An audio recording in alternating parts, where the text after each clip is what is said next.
બંધ બોડી કન્ટેનરમાં 19 ભેંસોને ક્રૂરતાપૂર્વક બાંધી મહારાષ્ટ્રના કતલખાને લઈ જતા રાયકા દોડકા દિલ્હી મુંબઈ એક્સપ્રેસ હાઈવે પરથી ટોલટેક્સ ઉપરથી આ ટેમ્પો ઝડપાયો છે। આણંદ જિલ્લામાંથી પ્રાણીઓ સાથે ક્રૂરતા કરવાનો ચોંકાવનારો બનાવ સામે આવ્યો છે। સામરખા ગામેથી 19 ભેંસોને ક્રૂરતાપૂર્વક બાંધી મહારાષ્ટ્રના કતલખાને લઈ જતી ગાડી ઝડપાઈ છે।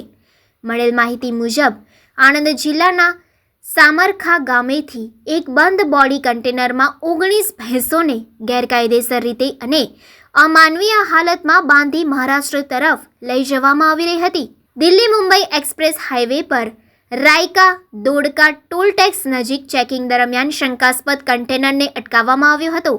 તપાસ દરમિયાન અંદર 19 ભેંસો ક્રૂરતાપૂર્વક બાંધેલી હાલતમાં મળી આવતા તાત્કાલિક કાર્યવાહી હાથ ધરવામાં આવી।